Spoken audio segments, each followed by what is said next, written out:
اعوذ باللہ من الشیطان الرجیم بسم اللہ الرحمن الرحیم وبہ نستعین وهو خیر ناصر ومعین الحمد لأہلہ الصلاة والسلام علی اہلہا ولعنۃ اللہ علی اہلہا۔ السلام علیکم ورحمۃ اللہ وبرکاتہ۔ تمام برادران و خواہران کو دعا و مناجات کی اس نشست میں خوش آمدید۔ آج جس دعا کا انتخاب کیا ہے وہ صحیفہ سجادیہ کی دعا نمبر 31 ہے۔ اسے دعائے توبہ کہا جاتا ہے۔ ایک بہت خوبصورت دعا ہے۔ امام سجاد علیہ السلام زین العابدین ہیں، جو سید الساجدین ہیں، اور آپ کی دعائیں، آپ کے مناجات یقیناً توحید پرستوں کے لیے، عاشقان توحید کے لیے، عاشقان خدا کے لیے ایک بہترین سرمایہ ہے، اور اس بات میں کوئی شبہ نہیں ہے، کوئی شک نہیں ہے کہ جو صحیفہ سجادیہ کے مطالب اور ان دعاؤں سے مربوط نہیں ہے تو گویا وہ بارگاہ الہی میں گونگا ہے، یعنی اسے خدا کو پکارنے کا ڈھنگ ہی نہیں آتا۔ اس میں یقین کیجئے، آپ میں سے جو بھی اس صحیفہ سجادیہ کی اس وادی میں داخل ہوگا، جو اس میدان میں اترے گا، جو اس کے اس سمندر میں غوطے لگائے گا، تو اسے احساس ہوگا کہ واقعی انسان کی زندگی صحیفہ سجادیہ سے پہلے اور صحیفہ سجادیہ کے بعد کے حصوں میں تقسیم ہو جاتی ہے۔ لہٰذا میری یہ گزارش ہوگی کہ ہم کوشش کریں کہ اپنی زندگی میں صحیفہ سجادیہ کو شامل کریں۔ جہاں یہ توحید شناسی سکھاتی ہے، وہیں مناجات کے ذریعے سے خود حب الہی کا دلوں میں پیدا ہونا اور بہت سارے گناہوں سے بچنے کا مقدمہ فراہم ہوتا ہے۔ آغاز کرتے ہیں۔ ہم صرف ترجمہ پڑھیں گے اور انشاءاللہ مطالب پر غور و فکر کرنے کی کوشش کریں گے، اور جیسا پہلے بھی عرض کیا ہے، امام سجاد علیہ السلام کی دعاؤں میں بہت سارے پیغامات ہوتے ہیں، کچھ عملی تدبیریں بھی ہوتی ہیں، حتیٰ کچھ سیاسی موضوعات بھی امام کی دعاؤں میں موجود ہوتے ہیں۔ اب یہ سمجھنے والوں کے لیے، سیکھنے والوں کے لیے ایک بہت بہترین ذخیرہ ہے، اور جو استفادہ کر سکے وہ یقیناً اس صحیفہ سجادیہ کی دعاؤں سے ایک جامع استفادہ کر سکتے ہیں۔ آغاز کرتے ہیں عزیزان محترم۔ دعا نمبر 31، دعائے توبہ۔ بسم اللہ الرحمن الرحیم۔ اے معبود، اے وہ جس کی توصیف سے وصف بیان کرنے والوں کے توصیفی الفاظ قاصر ہیں، اے وہ جو امیدواروں کی امیدوں کا مرکز ہے، اے وہ جس کے ہاں نیکوکاروں کا اجر ضائع نہیں ہوتا، اے وہ جو عبادت گزاروں کے خوف کی منزل منتہا ہے، اے وہ جو پرہیزگاروں کے خوف و ہراس کی حد آخر ہے، بیم و ہراس کی، یعنی امید بھی ہے اور خوف بھی ہے۔ یہ اس شخص کا موقف ہے جو گناہوں کے ہاتھوں میں کھیلتا ہے اور خطاؤں کی باغوں نے جسے کھینچ لیا ہے، اور جس پر شیطان غالب آ گیا ہے۔ اس لیے تیرے حکم سے لاپرواہی کرتے ہوئے اس نے ادائے فرض میں کوتاہی کی، اور فریب خوردگی کی وجہ سے تیرے منع کیے گئے کاموں کو بجا لایا۔ گویا وہ اپنے کو تیرے قبضے قدرت میں سمجھتا ہی نہیں ہے، تیرے فضل و احسان کو جو تو نے اس پر کیے مانتا ہی نہیں ہے، مگر جب اس کی چشم بصیرت واہ ہوئی اور اس کوری و بے بصری کے بادل اس کے سامنے سے چھٹے، تو اس نے اپنے نفس پر کیے ہوئے ظلموں کا جائزہ لیا، اور جن جن موارد پر اپنے پروردگار کی مخالفتیں کی تھی ان پر نظر دوڑائی، تو اپنے بڑے گناہوں کو واقعاً بڑا اور اپنی عظیم مخالفتوں کو حقیقتاً عظیم پایا، تو وہ اس حالت میں تجھ سے امیدوار بھی ہے اور شرمسار بھی، تیری جانب متوجہ ہوا اور تجھ پر اعتماد کرتے ہوئے تیری طرف راغب ہوا، اور یقین و اطمینان کے ساتھ اپنی خواہش و آرزو کو لے کر تیرا قصد کیا، اور دل میں تیرا خوف لیے ہوئے خلوص کے ساتھ تیری بارگاہ کا ارادہ کیا، اس حالت میں کہ تیرے علاوہ اسے کسی سے غرض نہ تھی اور تیرے سوا اسے کسی کا خوف نہ تھا۔ یہاں اگر اس پیراگراف میں غور کرے زان محترم، امام نے ایک روش اور ایک طریقہ بھی بیان کر دیا ہے اسی دعاؤں کے جملے میں، کہ انسان جب تک متوجہ نہ ہو اپنے گناہوں کی طرف، جب تک جائزہ نہ لے اپنی زندگی کا کہ میں نے کہاں کہاں اللہ کی نافرمانی کی ہے اور کتنی بڑی بڑی نافرمانیاں میں نے پروردگار کی ہیں، جب وہ ان کی طرف متوجہ ہوتا ہے تو پھر اس کے سامنے آ جاتی ہیں ساری چیزیں، پھر اس کی حالت پشیمانی کی، ندامت کی اور خدا کے حضور امید کی اور خوف کی حالت میں آ جاتا ہے۔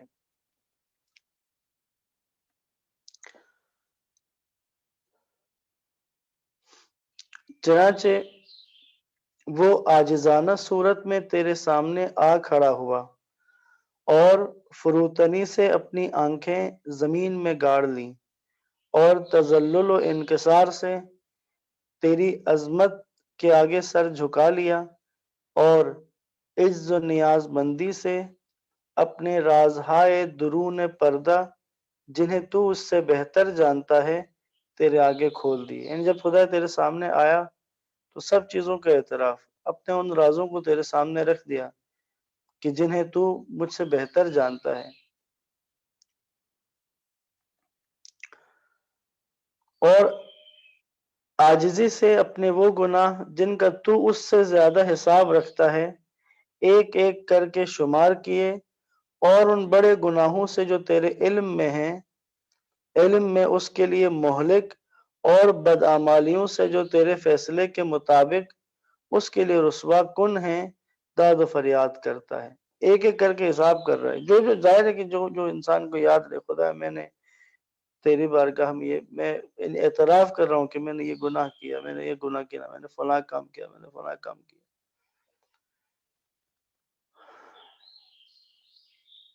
داد و فریاد، اپنے وہ گناہ جن کا تو اس سے زیادہ حساب رکھتا ہے ایک ایک کر کے شمار کیے، اور ان بڑے گناہوں سے جو تیرے علم میں اس کے لیے مہلک،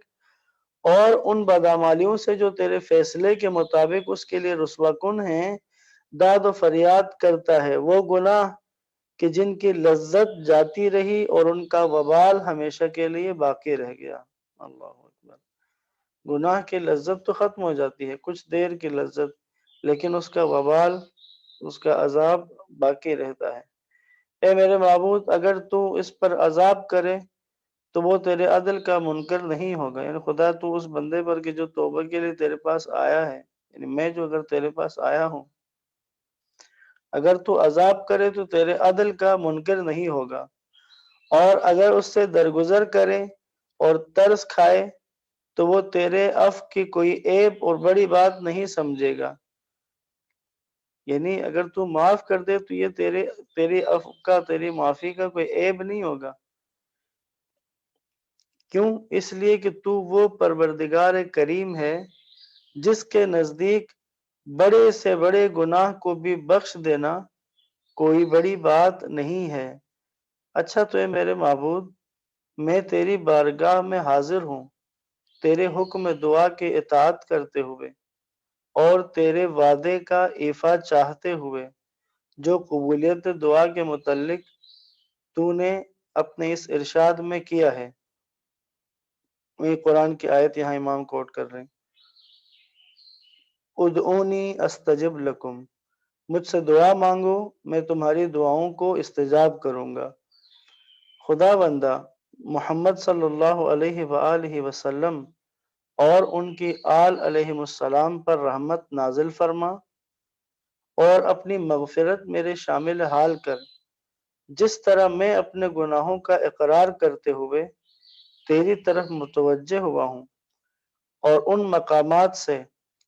جہاں گناہوں سے مغلوب ہونا پڑتا ہے مجھے سہارا دے کر اوپر اٹھا لے، جس طرح میں نے اپنے نفس کو تیرے آگے خاک مذلت پر ڈال دیا ہے، اور اپنے دامن رحمت سے میری پردہ پوشی فرما، جس طرح مجھ سے انتقام لینے میں صبر و حلم سے کام لیا ہے۔ اے اللہ، اپنی اطاعت میں میری نیت کو استوار اور اپنی عبادت میں میری بصیرت کو قوی کر، اور مجھے ان اعمال کے بجا لانے کی توفیق دے جن کے ذریعے تو میرے گناہوں کے میل کو دھو ڈالے، اور جب مجھے دنیا سے اٹھائے تو اپنے دین اور اپنے نبی محمد صلی اللہ علیہ وآلہ وسلم کے آئین پر اٹھا۔ اے میرے معبود، میں اس مقام پر اپنے چھوٹے بڑے گناہوں، پوشیدہ و آشکارا معصیتوں اور گزشتہ و موجودہ لغزشوں سے توبہ کرتا ہوں۔ اس شخص کی سی توبہ جو دل میں معصیت کا خیال بھی نہ لائے۔ یعنی کون سی توبہ؟ ایسی توبہ کی کرنے کی دوبارہ کی طرف جائے گا؟ نہیں، ایسی توبہ اس شخص کی سی توبہ جو دل میں معصیت کا خیال بھی نہ لائے، جو دوبارہ اس گناہ کی طرف جانے کا خیال بھی نہ لائے، اور گناہ کی طرف پلٹنے کا تصور بھی نہ کرے۔ خدا بندہ، تو نے اپنی محکم کتاب میں فرمایا ہے کہ تو بندوں کی توبہ قبول کرتا ہے اور گناہوں کو معاف کرتا ہے، اور توبہ کرنے والوں کو دوست رکھتا ہے، لہٰذا تو میری توبہ قبول فرما جیسا کہ تو نے وعدہ کیا ہے، اور میرے گناہوں کو معاف کر دے جیسا کہ تو نے ذمہ لیا ہے۔ اور حسب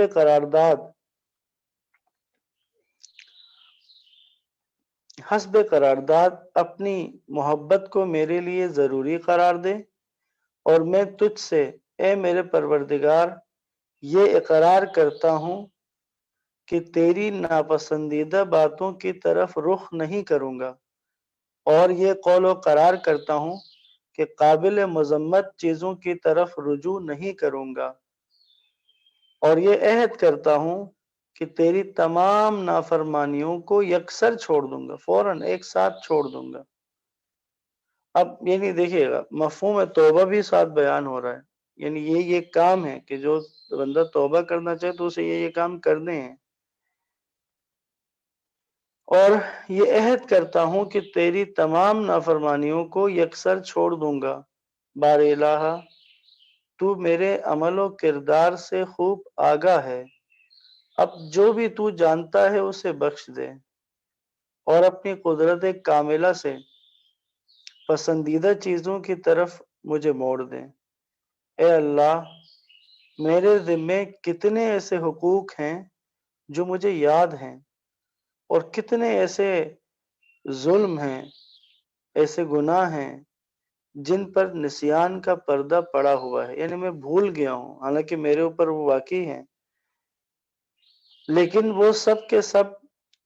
تیری آنکھوں کے سامنے ہیں، ایسی آنکھیں جو خواب آلود نہیں ہوتی۔ یہ خدا کی آنکھ سے مراد ایسا نہیں کہ کوئی جس طرح ہمارا جسم اور اس طرح کی آنکھ ہو،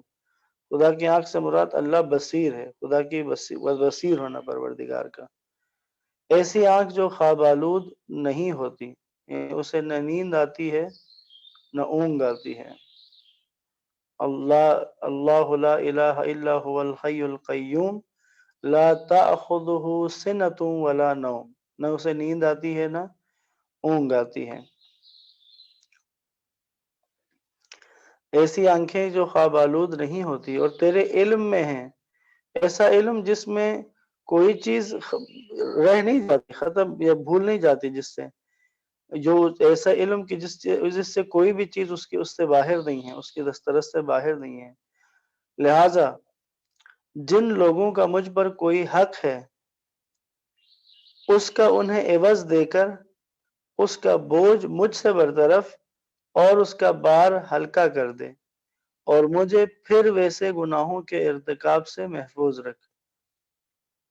یعنی دیکھیں، ایک تو توبہ وہ گناہ کے جو انسان کی ذات سے مربوط ہیں، اس میں خدا سے طلب و بخشش، خدا سے معذرت و توبہ کی جا رہی ہے، اور گناہوں کا وہ حصہ جس کا تعلق لوگوں کے ساتھ ہے، حقوق الناس کے ساتھ ہے، اس کے بارے میں جو روش ہے وہ آپ کے سامنے ہے کہ خدایا ان کو ایسا اجر دے، اس طرح سے کر دے کہ وہ جو ان کا حق میرے اوپر ہے وہ ادا ہو جائے، بالخصوص جس کو میں بھول چکا ہوں۔ اے اللہ، میں توبہ پر قائم نہیں رہ سکتا مگر تیری ہی نگرانی سے، اور گناہوں سے باز نہیں آ سکتا مگر تیری ہی قوت و توانائی سے، لہٰذا مجھے بے نیاز کرنے والی قوت سے تقویت دے، اور گناہوں سے روکنے والی نگرانی کا ذمہ لے۔ اے اللہ، وہ بندہ جو تجھ سے توبہ کرے اور تیرے علم غیب میں وہ توبہ شکنی کرنے والوں اور گناہ و معصیت کی طرف دوبارہ پلٹنے والا ہو تو میں تجھ سے پناہ مانگتا ہوں کہ اس جیسا ہوں۔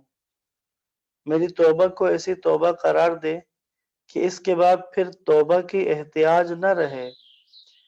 ایسی توبہ کہ جس سے گزشتہ گناہ محو ہو جائیں اور زندگی کے باقی دنوں میں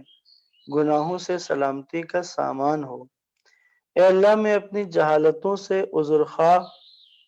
اور اپنی بدعمالیوں سے بخشش کا طلبگار ہوں۔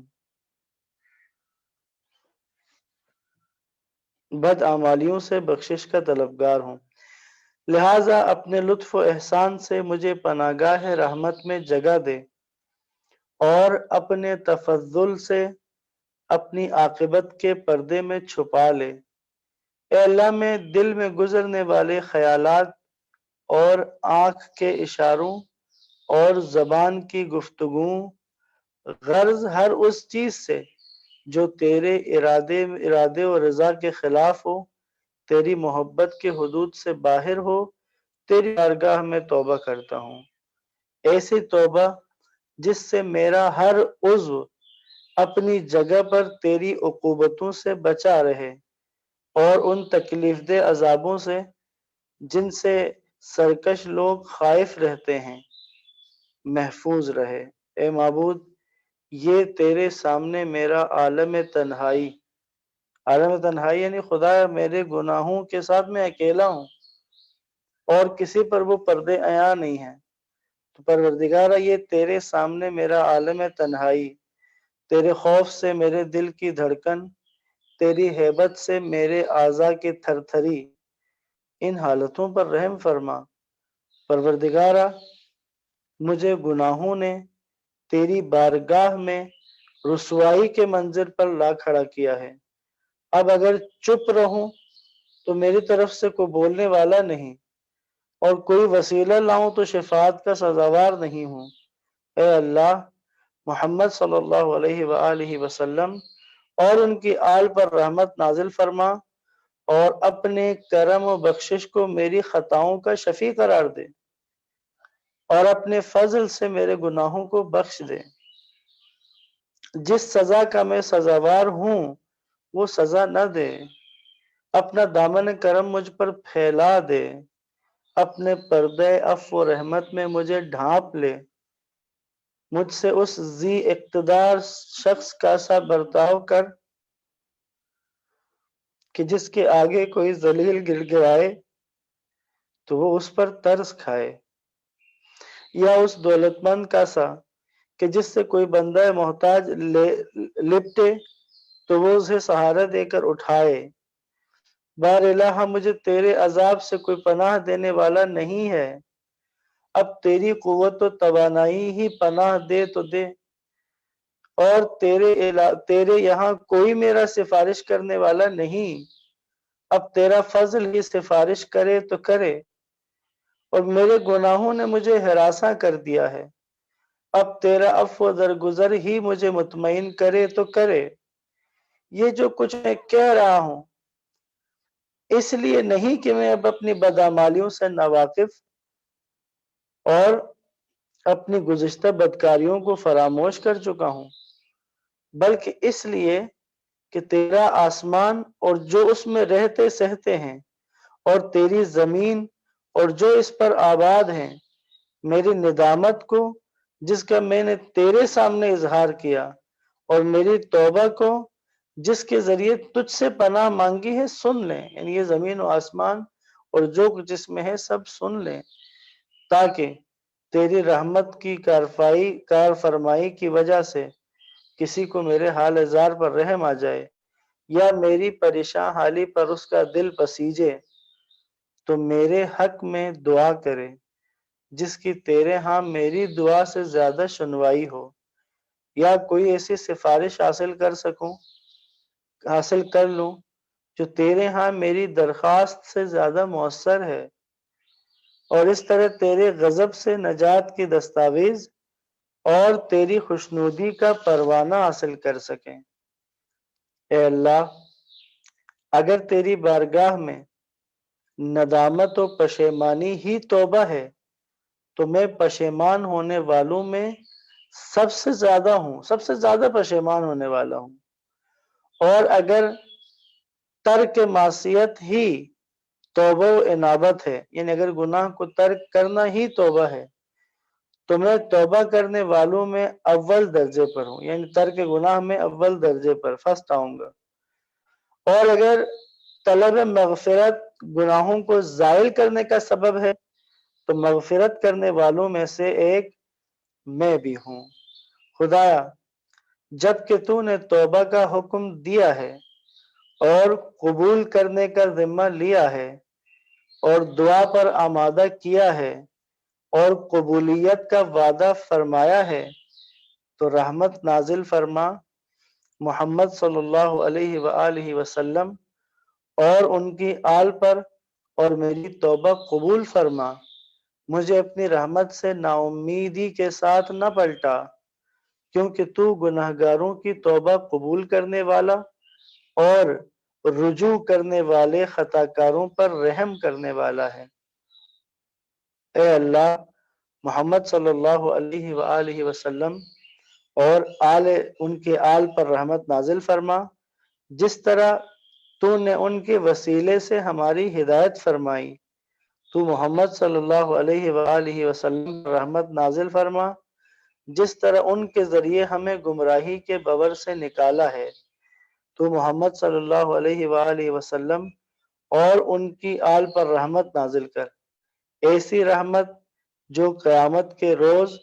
اور تجھ سے احتیاج کے دن ہماری سفارش کرے، اس لیے کہ تو ہر چیز پر قدرت رکھتا ہے، اور یہ امر تیرے لیے بہت آسان ہے میرے پروردگار۔ یہاں اس دعا کا اختتام ہوتا ہے۔ کچھ اس کا عربی حصہ ہم پڑھ لیتے ہیں جتنا ٹائم ہمارے پاس ہے، تاکہ ہم اس کی اس عربی متن سے بھی استفادہ کر لیں۔ بسم اللہ الرحمن الرحیم۔ اللہم یا من لا یصفہ نعت الواصفین، وَيَا مَنْ لَا يُجَاوِزُهُ رَجَاءُ الرَّاجِينَ، يَا مَنْ لَا يَضِيعُ لَدَيْهِ أَجْرُ الْمُحْسِنِينَ، وَيَا مَنْ هُوَ مُنْتَهَى خَوْفِ الْعَابِدِينَ، وَيَا مَنْ هُوَ غَايَةُ خَشْيَةِ الْمُتَّقِينَ، هذا مقام من تداولته أيدي الذنوب وقادته أزمة الخطايا، واستحوذ عليه الشيطان فقصر عما أمرت به تفريطا، وتعاطى ما نهيت عنه تغريرا، كالجاهل بقدرتك علي، أو كالمنكر فضل إحسانك إلي، حتى إذا انفتح له بصر الهدى وتقشعت عنه سهائب الأمى، أحصى ما ظلم به نفسه وفكر فيما خالف به ربه فرأى كبير عصيانه كبيرا وجليل مخالفته جليلا فأقبل نحوك مؤملا لك مستحيا منك ووجه رغبته إليك ثقة بك فأمك بطمعه يقينا وقصدك بخوفه إخلاصا قد خلا طمعه من كل مطموع فيه غيرك وأفرخ روعه من كل محذور منه سواك فمثل بين يديك متضرعا وغمد بصره إلى الأرض متخشعا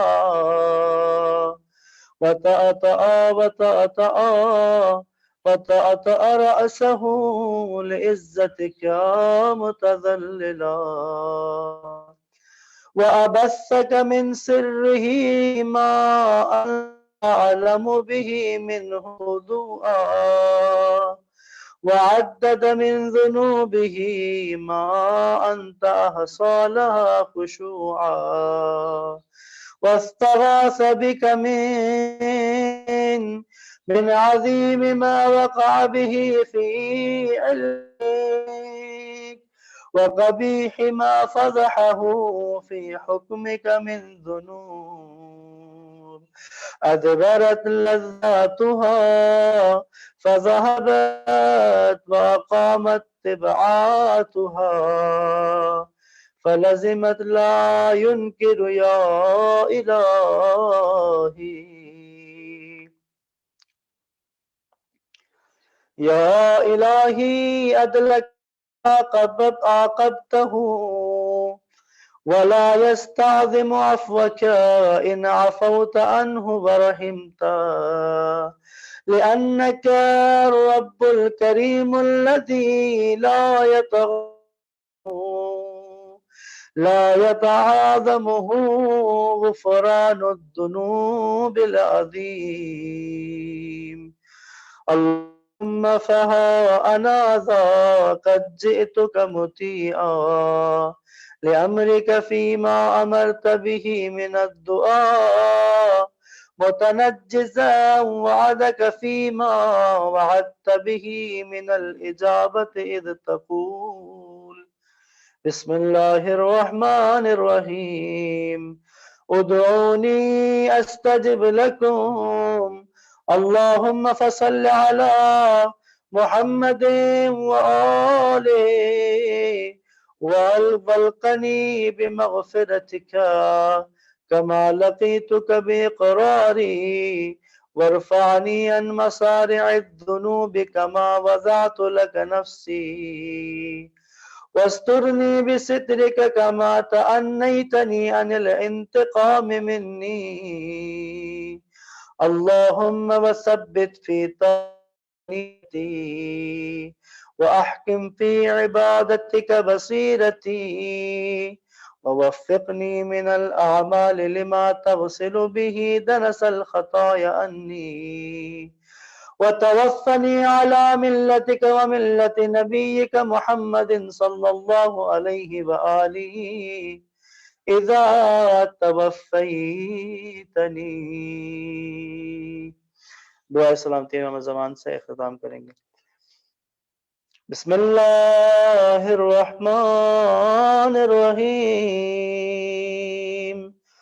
اللہم کل ولیک حجت ابن الحسن صلواتک علیہ وعلى آبائه في هذه الساعة وفي كل ساعة وليا وحافظا وقائدا وناصرا ودليلا وعينا حتى تسكنه أرضك طوعا وتمتعه فيها طويلا. اللهم اكشف هذه الغمة عن هذه الأمة بحضوره وعجل لنا ظهورا إنهم يرونه بعيدا ونراه قريبا برحمتك يا أرحم الراحمين. وصلى الله على محمد وآله الطيبين الطاهرين. اللهم صل على محمد وآل محمد. آج سے جو اعمال شب قدر کا آغاز ہوگا، آج رات پہلی شب قدر کے اعمال، اور انشاءاللہ 21 اور 23 یہ تینوں راتیں اسی زوم کے لنک پر اور اسی فیس بک پیج پر لائیو انشاءاللہ اعمال کروائے جائیں گے، تو انشاءاللہ آپ اس میں شامل ہو سکتے ہیں۔ 10:30 بجے رات اعمال کا آغاز ہو جائے گا۔ والسلام علیکم ورحمۃ اللہ وبرکاتہ۔